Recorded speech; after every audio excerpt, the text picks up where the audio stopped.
empty body of illusion and illusory consciousness. According to the Buddha Dharma, the empty body and illusory transformation is the Dharma body. This body is said to be empty, and in fact an illusion. It was formed by the temporary combination of the 5 aggregates: form, feelings, perceptions, mental formations, and consciousness. After you die, this body will not even exist. In the human realm, we call this empty body of illusion the Dharma body, as the 5 aggregates are empty, and the 4 great elements, namely earth, water, fire, and wind, do not really exist. It is therefore called the empty body of illusion. Now, there is a method that you can use to feel that your body is in fact empty.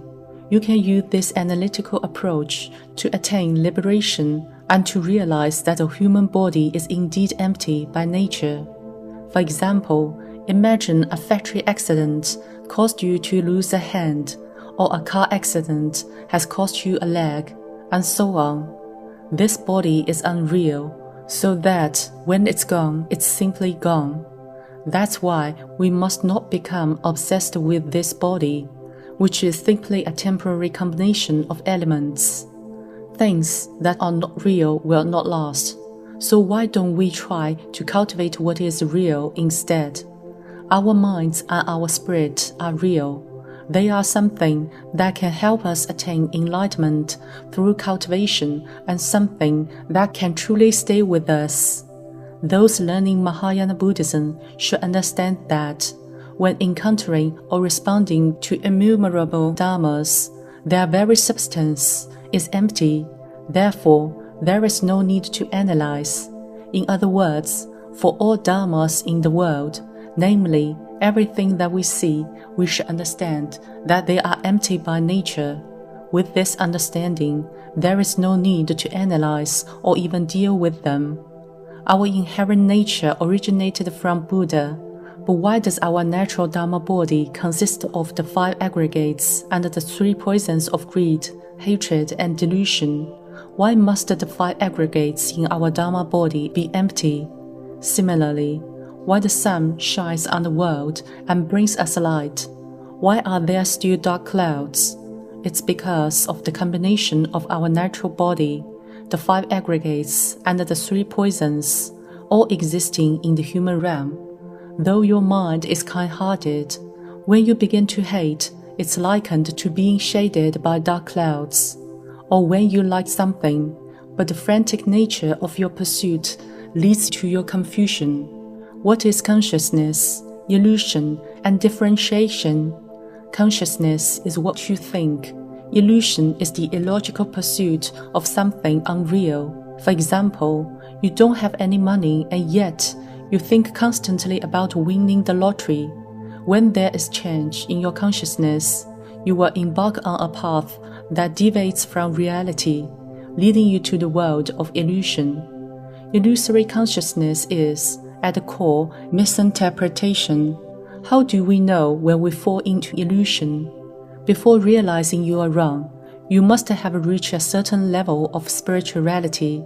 For example, after learning Buddhism, you realize that you shouldn't gamble or trade in shares. You shouldn't rely on these things to make money. To grow wealth, you should work earnestly, relying on your abilities rather than taking a shortcut. These shortcuts are categorized as indirect wealth in Buddhism, physiognomy or book of changes, an ancient Chinese divination text. Anything other than direct wealth is very short-lived. If you are yet to reach a certain level of spirituality, you may think that gambling and share trading are also ways to make money. Practicing Buddhism is like planting trees. The roots must be deep. You must have a foundation when practicing Buddhism. With a solid foundation, your trees will be able to grow strong branches, healthy leaves, and beautiful fruits. If you pursue only fame and fortune, that's like walking to the top of a pyramid. The further you go up, the narrower the path becomes, until the very top. where there's no more road left to walk or stand on. You can develop wisdom by practicing Buddhism. It teaches you how to lay a solid foundation, which is likened to planting a tree that grows, becomes taller and more bountiful with marvelous fruit. It shouldn't be like climbing a pyramid, where getting to the top is the end of the road. Buddhist practitioners must plant the trees of merit and virtue extensively, as this represents boundless merits and virtues. Where does immeasurable merit and virtue come from? It comes from faith, sympathetic joy, and gratitude. First, immeasurable merit and virtue stems from faith. If you want to perform meritorious deeds, you must first have faith. Believe in yourself and in Guanyinpusa. Second, sympathetic joy is the doing of good, whenever and wherever it is possible. Third, gratitude. If you want to accumulate immeasurable and boundless merit and virtue, you must have faith. No matter what kinds of benevolent deeds you undertake, in good times or in adversity, we must be grateful to Guanyinpusa, who helps us move through our lives in peace and good health every day. That's why people who live in peace must be grateful. The immeasurable and boundless Buddha Dharma, immeasurable and boundless wisdom, and immeasurable and boundless merit and virtue are all accumulated one bit at a time.